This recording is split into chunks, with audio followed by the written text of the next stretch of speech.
Hey, what is up everybody? Manic Media Dream here, and today we are going to be unboxing one of my favorite TV shows. Well, one of my favorite teen TV shows, and also one of the longest running teen TV shows to ever exist on primetime television. And as y'all know, I am very extra, so I had to go all out. Not really all out, actually. I was like relatively contained. Ooh, is this slanted? Wait.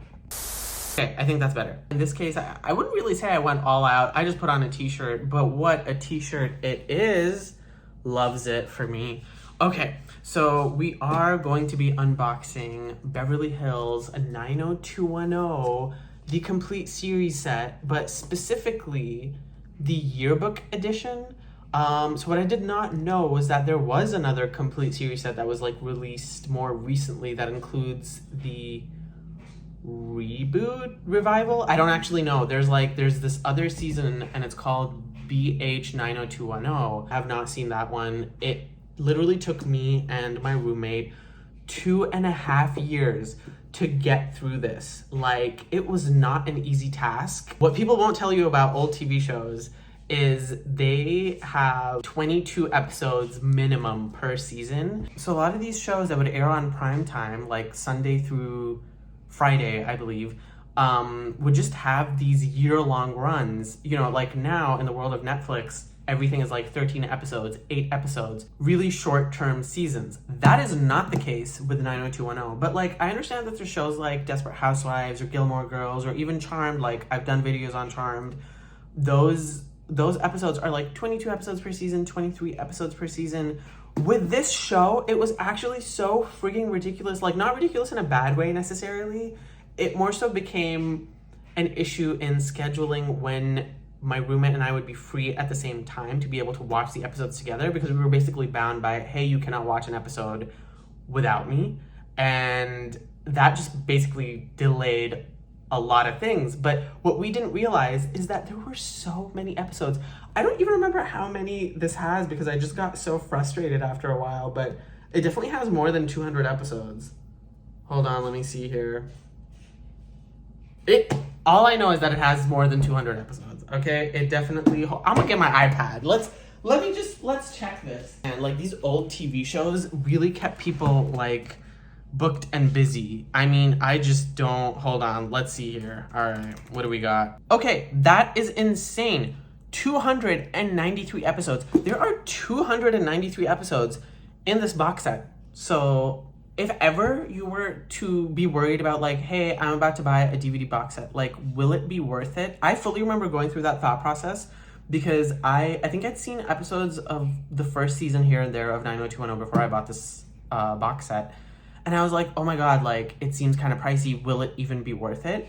I can guarantee you the amount of hours of entertainment that this thing has brought into my life, it is 384% worth it. 293 episodes, that's crazy. They're like 45 minutes each. Like, you know how usually episodes will be like 40 minutes, 41? No, these are like fully 45 minutes from what I remember. And then they have like these two-parters, and it's just a lot. It's a lot of characters, it's a lot of storylines, and it's all happening in Beverly Hills. It's great. But you know how with like a normal primetime TV show, you'll have like 22 episodes per season. So even if you were to have 10 seasons, which by the way, 90210 ran for 10 seasons, I don't know how, but like it did. Not to say that it wasn't entertaining, it's just that the last 3 seasons were like impossible to get through. It literally started when they were teenagers and then ended with them very much not being teenagers, but like having careers and children. It's crazy. I don't think I've ever seen a teen show go this in depth. This was out of control. Chaotic. So like, you would think, okay, like 22 episodes per season, it's probably 220 episodes, right? No, that is incorrect. This show was very profitable back in the day, and they were making way too much money to have 22 episodes per season. No, instead, and I mean, that's what my roommate and I thought, right? We were like, oh, okay, it's 22 episodes. We'll be done eventually. It can't be that bad. And then we find out like, hey, it's taking like really long for season 2 to finish. Oh, okay, it has like, I think 28 episodes or something like that. Sure, fine, whatever. As the seasons progress, so does the episode count, which is insane. Like, it went from 22 episodes, 28 episodes, I think season 3, or there was some season that had 30 episodes, and then I think from season 5 or season 6 to season 8, they consistently had 32 episodes per season. 32 one-hour episodes. Can you imagine that happening in this day and age? That would never happen. Netflix doesn't even go past 13. But, like, what the fudge, right? And I say this in, like, the kindest way possible because, like, thank God for the content. Like, it definitely kept us entertained. But holy, like, I don't know. To me, that's insane. Because, I mean, I grew up watching things like Charmed, watching things like Desperate Housewives. But even they didn't cross the boundary of, like, having 10 additional episodes every single year. Like, this cast was just booked and busy all the time. They're probably set for life. And with royalties, because, like, 90210 isn't only on streaming, it airs on, like, normal channels. So I'm sure they get, like, a pretty fat royalty check as well. So that increased the episode count to 293 episodes, as we have clearly witnessed. It's actually kind of a shame because they might as well have went for the 300 episodes, but I think by the time season 10 was wrapping up, there wasn't that much of an interest in the show because it no longer was targeting the demographic that they needed it to, and so they ended up canceling it. But they did have plans to have an 11th season because I think with any Paramount show, they always want it to run for as long as possible. I think it also definitely complicated things that it was a Paramount Studio show that was airing on not a home network, so it was airing on Fox at the time. So it probably made it really difficult in negotiations to, like, you know, figure out, like, the fees and everything. So it ended up not going past 10 seasons. But I can tell you right now, it actually had no business going past season 7. No tea, no shade to season 8 to 10, but, like, it was very much a drag, seasons 8 to 10. The last 2 seasons were so difficult to get through, and I'm so grateful that there were only 27 episodes each, or I think 26 to 27 episodes, something like that. But yeah, it was a journey. I will say this, like, I went through a lot of personalities while going through this show, and just a lot of breakdowns, career changes. This show, I would like to say I grew up with this show because I quite literally did. Anyway, let's get into the unboxing because I always try to keep these videos short, but then I just have so much to say and they just turn into whatever this is. But yeah, so let's get into the unboxing. So we're going to start off with the front end, then we're going to see, like, oh, okay, we have the years divided. We have the, oh my lord, we have the first 5 years here, and then we have the last 5 years over here. And then that's how the discs are organized. So it's seasons 1 to 5 in one of the yearbooks, and then seasons 6 to 10 in the other yearbook. And you have, like, a little cutesy image of, like, what the inside actually looks like, which, by the way, this does not do justice to what we're going to see inside in a little bit. There's a craft and a bonus features. Like, we were so grateful to have even finished this show without dying first, that we have not had a chance to go through all the bonus features. I think we've only gone through seasons 1, 2, and 3's bonus features. And then after that, we were just like, listen, we really got to finish the show. And then, yeah, you have the cast here, just divided into 2 separate pictures. But yeah, these are the characters that you're going to be spending most of your time with when you are watching this show. So yeah, let's get into the actual unboxing. And we're just going to switch up the camera angles now. All right, so as per usual, don't mind this little guy here. That is just the camera stand.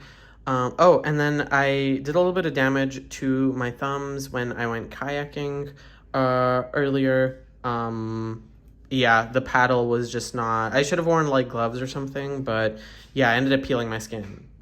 But we don't need to get into that. So this is the Complete Series Yearbook Edition set. And then I'll sort of give you guys a close-up in case the previous... Oh, everything's shaking. All right, let's not have the shaking. Okay, so yeah. I'm just going to read the back over here. So it says all 10 seasons of the show that defined a generation. That is very, very much accurate because that is pretty much what happened. This show really set the stage for a lot of teen shows like Buffy. Like, Buffy was actually literally filmed at the school that 90210 was filmed at. it definitely had some kind of an influence on Charmed as well in terms of like writing, especially because it was produced by the same people. So Tori Spelling produced this and Charmed. It definitely had an impact on Felicity because I believe they had just wrapped up their college years when Felicity came out. Basically, a lot of teen shows benefited from, even Euphoria benefited from 90210. There's literally storylines in here that you could, if they had an R rating or like a TVMA rating like Euphoria does, they totally could have gone to where Euphoria has gone because they were just really good at tackling some really intense situations. Like there's fully an episode of Brandon and Emily Valentine at, I think it's a rave, and they're like doing drugs or something, and it was just so Euphoria-esque, and I don't even remember what episode it reminded me of, but I was like, holy crap, that's totally Euphoria. But they definitely get into a lot of like deep stuff, and I think the outline that they had of this show, like, oh, okay, you can have these elements in an episode, or oh, today we're gonna deal with like having premarital relations, or like what happens when there's SA or friends going camping, just those typical, or like even Halloween episodes, like, you know, those typical, like, you know, those like feel good episodes in a lot of TV shows where it's like, oh, this is like their Halloween special, this is their Christmas special, this is their like camping special, their like friends hanging out at like beach house special. This show had a lot of that going on, and I don't know about any other show that came before it that like made those types of episodes formulaic enough that they could be like reproduced in other TV shows with their own spin on it. Getting into it. Also, if you guys hear anything in the background, that's just me drying my clothes because I haven't washed my clothes in like basically forever and I'm running out of things to wear. So yeah, and then it just says here, return to the world's most famous and dramatic zip code with this complete collection of Beverly Hills 90210. Every episode of the show that defined a generation is here. Relive all of your favorite storylines with Brandon, Jason Priestley, Brenda, Shannen Doherty. So Brandon and Brenda are twins, and they move, I believe, from Minnesota to 90210, where they meet Kelly, Jennie Garth, Dylan, Luke Perry, Donna, Tori Spelling, Andrea, Gabrielle Carteris, or I think it was Andrea. No, it's Andrea. There's literally an episode about Andrea like freaking out, like, oh my god, people don't call me Andrea. But she very much wants to be called Andrea, I think, or I'm mixing them up, regardless. David, Brian Austin Green, and Steve, Ian Ziering. This incredible 72-disc set features all the cutting-edge fashions and unforgettable characters that earned the series an unrivaled place in television history. Honestly, totally a vibe. Nothing here is being exaggerated, which I really, really like about the copy. It very much did redefine what it meant to be a teenager with sort of like, you know, a rich people twist. So this was basically the OC before the OC, Gossip Girl before Gossip Girl, Euphoria before Euphoria. And like, I do have, you know, my problems with like the quality of this show, but it doesn't change the fact that it has definitely had an impact on pop culture and how television series that are targeted towards teenagers and young adults are made. And when I say quality, it just means like it started off really strong and then the quality just got really questionable in the last few seasons. And then you have some bonus insights, which are Beverly Hills 90210 behind the scenes, 90210 the reunion, a look back with Darren Star. And so Darren Star, so the same guy who made Sex and the City made this show, which is like wild because when you watch those two shows, they're very different from each other. But yeah, I guess that just shows like, you know, Darren Star really knows how to like capture different people's voices. Obviously, like, I don't think he was like involved with writing all of the episodes or anything like that, but he was like the main creator and producer of this show. And then, yeah, I think the selling point of this is definitely like the yearbook packaging. So if you're ever feeling nostalgic for your high school years, for God knows what reason, I definitely did not enjoy high school. You can go through this yearbook and relive those times. So we're going to do this one by one. I'm going to take out the first 5 years. So seasons 1 to 5. It's actually like a very, very sturdy, very good quality yearbook. So yeah, you just get in there. Immediately you're like, holy crap, there is so much color. There's no way a yearbook that would come out in this day and age would look anything like this. But I think that's what makes it so cool. It's like very retro, it's very like colorful, very bright, actually a lot like the show. The show is very much like this. Even though it like goes to a few dark places, it pops. Like even the way that they film it, you know how like a lot of Netflix shows or like a lot of shows these days have like that weird dark Michael Bay filter? Yeah, these shows don't have that. They're filmed very much like Desperate Housewives, where there's just like this brightness where at the end of the episode, like where at the end of the day everyone's problems are going to get resolved. It's one of those types of shows, but it's a lot of fun to watch. So yeah, they have the cast picture here, and like you'll sort of notice like this type of cast picture, these guys pretty much popularized it, unless they like got it from somebody else, but whoever they got it from hadn't popularized it, and then they popularized it. Because you'll notice that like shows like One Tree Hill, Gossip Girl, a lot of those teen shows love doing photos like this where like the cast is sort of, you know, lying on top of each other, and just looking at a camera on the ceiling. Sorry, the thing keeps falling on the side, my bad. But yeah, very, very iconic photo. These are the parents, and then those are the Walsh children. Shannen Doherty, love her so much. If you guys haven't seen my Charmed videos, go check them out. She's amazing and Charmed. And yeah, we have season 1 here. It gives you a little bit of information on like what's going on with the episodes, which I really, really like. You don't have to like go online, and you know, then get distracted while you're watching an episode. Everything's within this book, so you can go through this book while you're watching. Although for the first few seasons, I would not recommend it because there's spoilers. Even the images here have spoilers. You have Brenda, Kelly, Donna, and then Dylan and Brenda, who were like iconic back in the day. Everybody was rooting for them.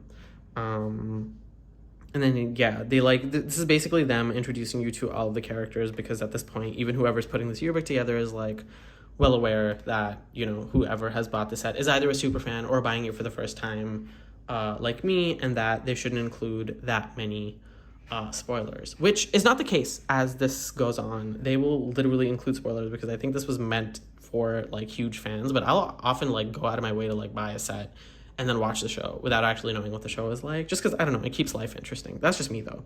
And then yeah, each disc has about 4 episodes each, and then I think the last disc usually has fewer episodes, just because like, so if the season has 22 episodes, it's probably going to be 4 times 5, which is 20, and then the last disc will have like 2 or 3. And I think in this case, it probably had a disc that had 3 episodes at some point. Probably disc 1, but I don't know if that counts because the pilot is like a movie.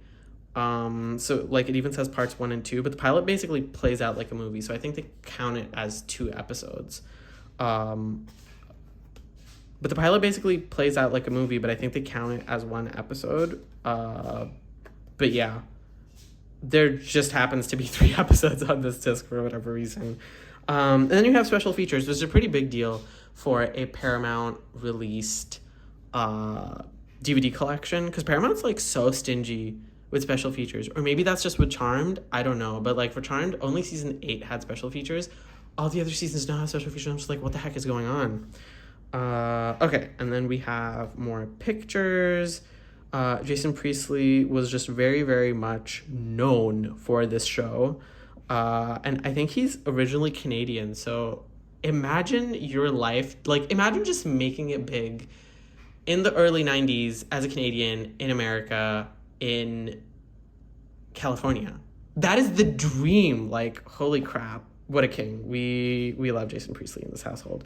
And then yeah, you have other characters over here, and then this I think there was like a People's Magazine or some Entertainment Weekly type magazine. This was a picture that they used on that one, so that's one of the things that I have to go through at some point, because there was a lot of behind the scenes drama with this show. Like when I tell you, if y'all thought Charmed had a lot of behind the scenes drama, this show had like everyone like hate I don't want to say everyone hated each other, but everyone would like get on each other's nerves a lot. And then something that's happened on Charmed has actually happened on this show too. Just a heads up, there are going to be spoilers in this video, so just so you're aware. And then yeah, we have season 2 here. he was such a sweet character, and then what ended up happening to him is just like really, really heartbreaking. But yeah, again, spoilers, fully, there will be spoilers. He ends up unaliving himself, and it's an episode you don't really expect, but this show, as bright and bubbly as it was, would go into some really dark Euphoria-esque places. We're just going through season 2, so they're all in high school at this point. This is Emily Valentine. She was very popular back in the day, mainly because she like threw off the dynamics of everybody on the show. So what a queen for that. She also is in another one of my favorite franchises, which is the Child's Play series. So I think she's in Child's Play 2, and then some of the... she's in the Chucky TV show for sure, but I fully remember her being in one of the movies as well. I just can't remember which movie she was in, like, after Child's Play 2. It was either the 6th or the 7th one, but I think it was more of, like, a cameo appearance. Yeah. And then I think by the end of... because, yeah, you have this guy over here. I always call him Mr. Spence because of Devious Maids. Sorry. There's, like... I think there's been so many people on this show that they're all connected to like other very popular or like cult classic shows. And he appears in an episode at the end of season 2. And then season 3 had a spin-off of Beverly Hills 90210 called Melrose Place, which I'm now watching. And that's 7 seasons long, and it has just as many episodes. Like, I don't know what to do. But it's actually a really good show. So... let's see how long it takes me to finish that. And then we go on to season 3. And then season 3, like most high school shows, is their last season in, high school. Because after that, they go to college. So here you just have pictures of them doing things. And I think each season is, like, color coded, so you have pink for season 1, blue for season 2, orange for season 3, and then that's their graduation. Donna Martin graduate. I love that this is over here because it's actually so... once you watch this episode, you can't stop saying this randomly throughout your house. And then, like, see how ridiculous it's gotten? We went from having 6 discs to having 8 discs. Y'all already know from my Charmed videos, there are 6 discs for 22 to 23 episode seasons. And then these guys come around and they're doing 8 discs. And, like, disc 8 has, like, 2 episodes, one of them being a 2-parter. So that's basically 3 episodes. Although, in their defense, this one does just only have 3 episodes. But this also has special features. Regardless. I mean, it's the same thing. 3, whatever. Okay. And then Class of 93. Oh, wait, I haven't read this one before. Days before the filming of the pilot was scheduled to begin, the leading roles of Brandon and Brenda Walsh had not yet been cast. That's crazy. I actually had no idea. Then we have season 4. Season 4 was for a college show. Like, you know how a lot of shows suffer when they're in college? This one didn't. The transition was, like, actually pretty immaculate. I'm kind of shocked that they, like, pulled it off. Like, season 4 was not boring at all, even though they were all in university. I know with shows like Gossip Girl, you know, you sort of experience that decline. I think One Tree Hill just, like, skips past the college episodes because with a lot of shows, they don't know how to handle it. Gilmore Girls is sort of, like, hit or miss with the college years. But yeah, I think a lot of teen shows, Buffy definitely struggled with the college years. Sorry, I just remembered that one. But this show really set the stage for, like, hey guys, in case any of you are wondering how to write 4 characters that everyone's grown attached to in high school and help them, like, transition to the college years, this show is how you take notes on how to do that. First of all, she looks like an old-timey actress here. That is a great picture of her. Holy fudge. Actually, that's a great picture of everybody. This yearbook is, like, knocking it out of the park. I don't know why they're writing Brenda and Kelly with a heart like that for season 4, considering that these two have a pretty big fight from what I remember in season 4. They're actually, like, I think Brenda is fighting with the entire group. They just treat her like garbage for I don't know what reason, and then she, like, moves to London, as she should. But yeah, the disrespect towards Brenda's character plus Shannen Doherty in general, not really a fan. I don't know what the heck they were thinking. Like, Brenda fully made this show what it was. She just has a bad habit of getting kicked off of TV shows, and I don't really understand why. Because she seems like a really cool person. I obviously don't know her, but, you know, whatever. And then, yeah, we have season 4 ending. And, okay, the ending of season 4 really, really makes it seem like Brenda's going to play such a big role in season 5. And then, bam, she's, like, not even there, which is kind of heartbreaking. But you'll sort of see when the show changes gears. And at that point, you're like, okay, yeah, sure, it'll run for a while. But it's just not the same. Like, the quality... There's a quality shift that I'm not a huge fan of.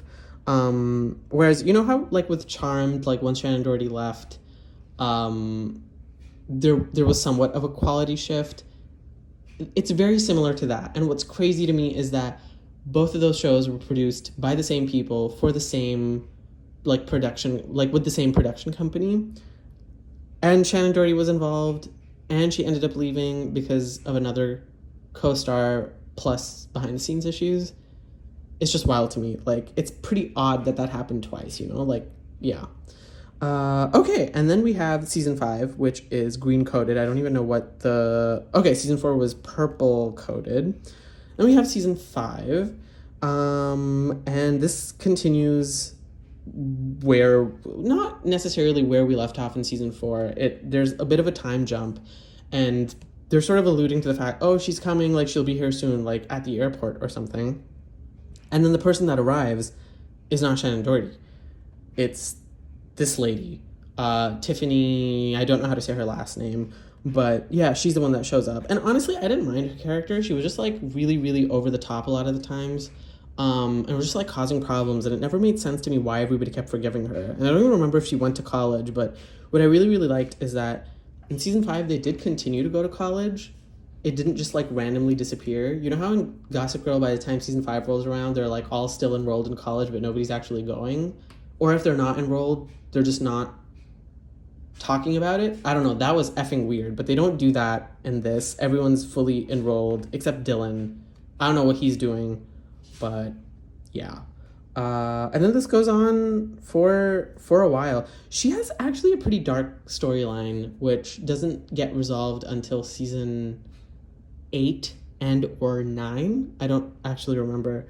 But her dad just causes a lot of problems for her and her life. Oh, and apparently Jim and Cindy moved to Hong Kong by the end of season 5. I did not actually think that happened that early. I thought it happened by, like, season 6. But yeah, that is seasons 1 to 5 of Beverly Hills 90210. And now I'm going to move on to the last 5 seasons, which definitely not superior in quality to seasons 1 to 5. It pretty much looks the same. It's just blue. That's quite literally the only difference, and it just has this printed over here and bonus disc.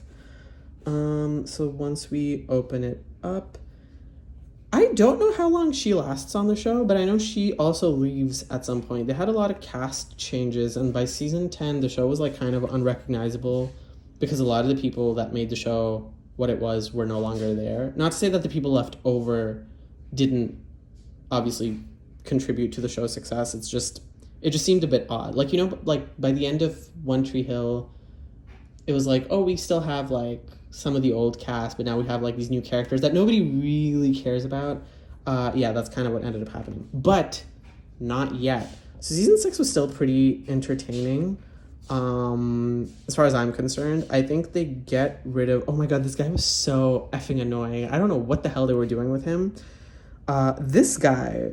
She actually totally should have ended up with Joe. He was perfect, was not a cheater. I feel like they ran out of storylines, and then everybody just became a cheater in this show. And I think that also sort of made it kind of suck after a while. Like, kind of just didn't care about the characters anymore because nobody had a moral compass. Yeah, and then these two were paired together. I don't know why. Like, she very much, I mean, she has similar features to Shannen Doherty, but it was kind of ridiculous as to how much they were pushing the... It was almost like some of the storylines that they were writing for this character could have been Brenda's. It was just weird. It was like a recast, but like with a new character. Super bizarre. This guy was annoying as fudge. He takes Kelly down a really bad path. She was great. She was actually such a good character, and I think she worked with Tori Spelling again on the set of Scary Movie 2, but she was just like a very, like, when she was introduced, she was annoying as hell because I think she was hitting on Brandon, and then by the end of her run, they just like randomly got rid of her, and I never really understood why, because she and Steve made a great couple, and I wish they had been Endgame. But you can sort of see the cracks. You can sort of see, like, okay, the writers definitely did not know what the heck was going on. They were just trying to make the show run as long as possible. It's actually pretty funny that they're talking about Shannen Doherty on season 6, considering she never makes an appearance again. There's no pictures of her shown again. Very much like Charmed. She got the Charmed treatment on both shows. If anything, she got the 90210 treatment in Charmed. But I feel like for whatever reason, Charmed is, like, more iconic, at least in my eyes, compared to 90210. Yeah. Then we have season 7, and season 7, in my opinion, is like the last good season of the show. Claire, there we go. Steve and Claire. They got rid of Claire. I don't know why. Loved Claire. She's actually probably the most mature, like, mentally speaking. Like, she would not behave immaturely. When she was introduced, yeah, she would, but, like, by the end of season 7, she just, like, grown a lot and was usually the voice of reason. And then they graduate from California University, which does not exist. I think they were just going off of the University of California and its many, many campuses. But yeah, this was just like, and I think this would have been a great finale. They should have left it at that. Most of the cast was still there, and it would have been a good way for them to go out. Everybody sort of had, like, somewhat of a future in place, at least from what I remember. I don't know if this is a season where Valerie is, like, trying to unalive herself. Not that I really care. I didn't really care for Valerie's character. Love the actress. Character, really, really annoying. Okay, and then we're here with a now and then. So in 1990, yes, this is actually them showing, hey, this is when the show was good. And then in 2000, they were like, this is when the show was, like, really, really not great. Like, who are these people? I have no idea. Who are they? I know who all 8 of these people are, but here you just have, like, 5 of them left, and then you just have 1, 2, 3... Oh, shoot, not Nat. Let's make that 6. 1, 2, 3, 4... Literally, I actually genuinely do not care about any of these people, except maybe her. But she kind of lost her mind in season 10. I don't know what the heck was going on. And then, yeah, we have season 8. And then this season is where you sort of start seeing the cracks. Where it just, like, really starts falling apart. Where you're like, oh, okay, they have no idea what they're doing. Hilary Swank was in this episode. I think that's how you say her name. I don't know what she was doing on this show. But, like, her character arc was awful, and I think was like a half season thing. Oh, and then I think Noah shows up in season 8, and he's kind of just like a lackluster character and just does whatever the plot requires of him. Yeah, no one has ever said these 3 words like that. It's just not, no. He was not it. Like, he was okay, and then he just, like, fell off the deep end by the end of the show, like most of these characters did. I think this is where they went wrong. These two, 384% should have been Endgame, and they just weren't. I don't know why. And then I think Jason Priestley ended up leaving the show by season 9, because even he was like, listen, I don't know where anybody's storyline is going. This does not make any sense at all. And then I think Valerie also left when Brandon left. So season 9 was like a gut punch, because by that point, you didn't really recognize the show, and the characters sort of became caricatures of themselves. Yeah. Oh my god, she was so annoying. I don't actually remember her name. Tina. Tina was annoying as fudge. I don't know what the... Oh, sorry. Gina. Yeah, she was a complete disaster. Not a fan. And then she left too. Oh, and then this guy showed up. Okay, so just based on this, you can sort of tell how much of a disaster the last 3 seasons were. Because everyone was just like leaving and coming back, and like I don't even know what the heck was happening. Oh yeah, Christina Aguilera was in one episode. They would actually have some really popular people show up on the show for like music gigs. Like I think the Goo Goo Dolls was there in one episode, and did they have the Beach Boys? No, they did not have the Beach Boys. I don't know. They had a bunch of popular people over the years. Or was it the Backstreet Boys? Listen, I don't know, okay? I honestly don't. But yeah, then you have season 10, no Brandon in sight. Not entirely correct. Sorry, that was a lie. Because, in the last episode, Brandon makes this really bizarre cameo, which was just like, what the fudge? And then I think Andrea is also there in the last episode.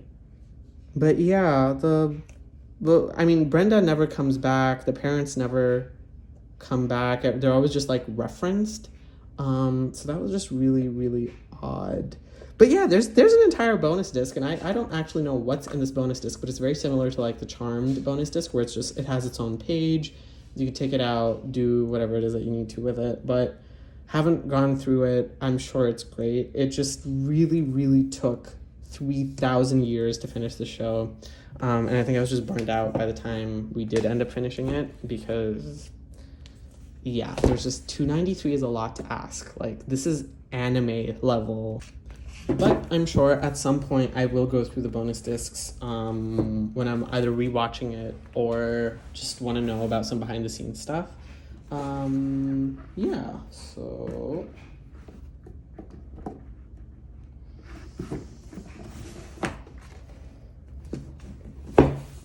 and that is the complete series unboxing. Well, thank you so much for watching. As per usual, it ended up being way longer than I thought that it would be. But I hope you guys enjoyed that unboxing. And I'm most likely going to be doing way more unboxings, if not just doing other types of media reviews. I really want to do like a lyrics analysis for this one song. So that's going to be something that y'all will just have to wait for. I also have a game that I would like to stream at some point, so stay tuned for that. I know I often say this and then I just get distracted by word, but like, I'm trying, y'all. I am trying my hardest.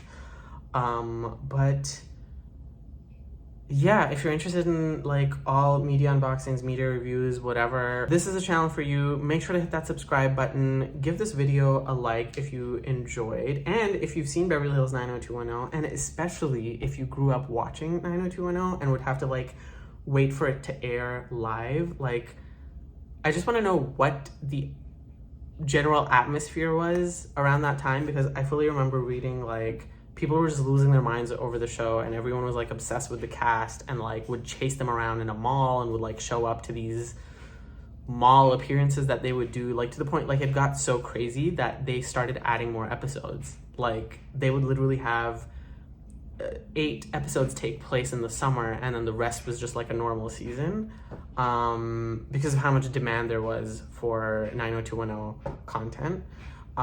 Especially for like back in the day, like did people not have a lot of things to watch? Was 90210 just that great of a show quality wise? I'm sure that it was, because it was like they were turning some tables for sure. But yeah, thank you again for coming on this journey with me.